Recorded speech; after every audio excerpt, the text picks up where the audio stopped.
Assalamualaikum warahmatullahi wabarakatuh. Perkenalkan, saya Satria Dias Prapusya dengan NIM G00231171. Di sini saya akan menjelaskan terkait anatomi di blok 2.3 yaitu neuroendokrin tentang INHAL. Kemudian next kita ke soalnya langsung yaitu Bang Sopo datang ke IGD dengan keluhan tidak bisa menjaga keseimbangan. Jalannya sulit dan langkahnya pendek. Badannya bungkuk dan tangannya kadang bergetar tak stabil. Pertanyaan yang pertama yaitu, apa kemungkinan penyebab kelainan Bang Sopo tersebut? Yang kedua, di mana letak anatomi dari kelainan otak tersebut? Yang ketiga, jelaskan anatomi dari pons, medula oblongata, dan cerebellum. Oke, kita next saja kita jawab dulu pertanyaan yang pertama. Kemungkinan yang diderita Bang Sopo tersebut eh, kemungkinan yaitu adalah Parkinson disease. Apa sih Parkinson disease itu? Parkinson disease itu adalah penyakit yang disebabkan oleh sintesis dopamin dalam yang jauh berkurang, khususnya substansia nigra. Berkurangnya dopamin ini tuh mencetuskan timbulnya suatu sindrom, yaitu paralisis agitans atau kelumpuhan gemetar, yang ditandai oleh hipkinesis, rigor, dan tremor istirahat. Selain itu, penderita ini tuh mengalami peningkatan sekresi saliva, air mata, keringat, dan sebum. Selain itu juga penderita memperlihatkan gangguan kognitif dan mucirnya dapat mudah diingat dengan singkatan TRAP, yaitu Tremor at Rest, Rigidity, Echinacea, Postural Instability. Oke, lanjut jawab pertanyaan yang kedua yaitu jawaban yang kedua yaitu adalah substansia nigra.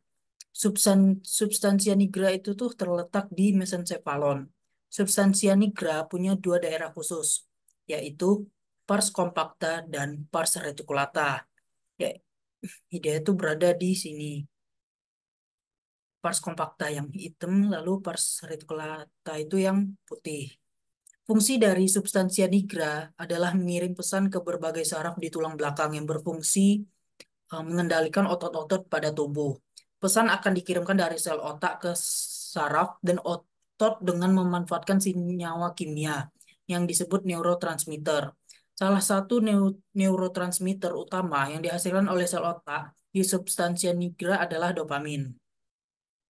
Okay, next. Substansia nigra terletak di pedunculus cerebri, membagi pedunculus cerebri jadi dua, crus cerebri ya, atau pars anterior dan tegmentum, pars posterior. Itu ada di sini. Ini untuk crus cerebrinya dan ini untuk tegmentum ya, yang ada di pars posterior. Nah, lanjut. Struktur ini tuh adalah nukleus motorik yang besar dan terletak di antara tegmentum dan crus cerebri.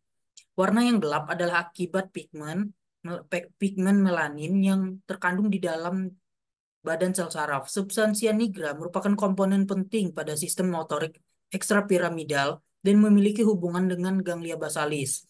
Terdiri atas pars compacta dan reticularis seperti yang dijelaskan di slide sebelumnya. Crus cerebri ini tuh mengandung serabut descendens 1,1/5 lateral, tractus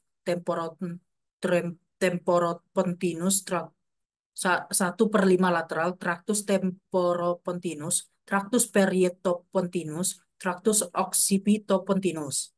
Di 3/5 mediolateralnya, yaitu ada tractus corticospinalis atau piramidalis, tractus corticomesencephalic, ke, atau ke nukleus nervi 4, nervi 6. Traktus corticobulbaris nuklei craniales lain. Traktus corticonukleans atau nuklei selain nukleus nervi craniales. Di 1/5 medialnya ada traktus. Oke, next. Masih anatomi substansia nigra. Tegmentum mesencephali. Struktur yang jelas pada tegmentum adalah nukleus ruber. artinya rubrum atau merah. Nukleus ini pada potongan preparat segar akan berwarna merah muda karena kandungan ferum yang tinggi.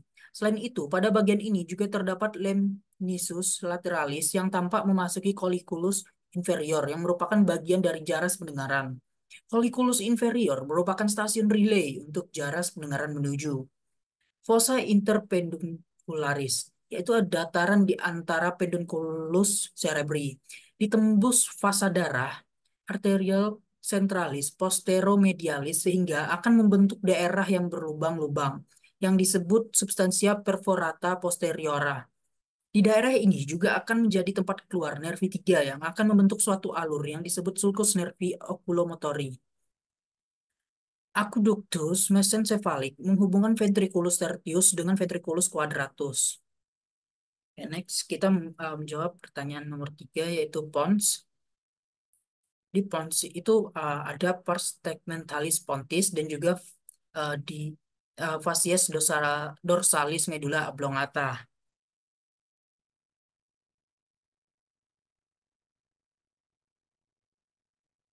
Next. Selanjutnya medulla oblongata. Di tampak depan terdapat oliva, piramis, sulcus ventrolateral, visura mediana anterior, dan desusatio pyramidum. Tampak belakang, di sini tuh ada tuberculum cuneatum, funiculus lateralis medullae oblongatae. Nah, di tampak belakang itu di belahannya itu ada apa namanya yang kayak eh, vagus dan lain-lain gitu. Oke, next. Nah, selanjutnya kita ke cerebellum. Cerebellum itu tuh terletak di dalam fossa cranii posterior, di bawah tentorium cerebelli. Cerebellum terletak posterior terhadap pons et medulla oblongata. Cerebellum terdiri dari dua hemisfer yang dihubungkan oleh bagian tengah yang disebut vermis. Cerebellum berperan penting dalam mengendalikan tonus otot dan mengkoordinasikan gerakan otot pada sisi tubuh yang sama atau ipsilateral. Fungsi dari cerebellum tersendiri adalah yang pertama ada arsi cerebellum, yaitu pada lobus flocculonodularis dan lingula mengandung nukleus fastigius untuk keseimbangan.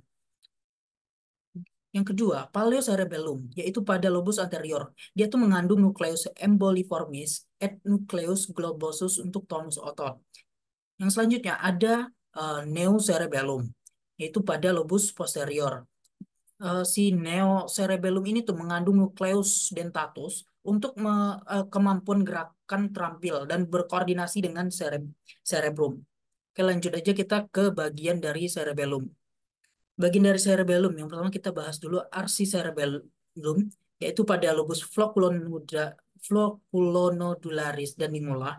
Dia tuh mengandung nukleus fastigius untuk keseimbangan. Jadi seperti kita berjalan, berlari itu untuk mengatur keseimbangan. Jadi selanjutnya paleocerebellum pada lobus anterior dia tuh mengandung nukleus emboliformis, yaitu nukleus globosus untuk tonus otot. Nah, ini selanjutnya yang terakhir yaitu neocerebellum. Pada lobus posterior mengandung nukleus dentatus untuk kemampuan gerakan terampil dan berkoordinasi dengan cerebrum. Terima kasih. Mungkin itu saja yang dapat saya sampaikan. Jika ada salah kata, saya mohon maaf. Saya akhiri. Wassalamualaikum warahmatullahi wabarakatuh.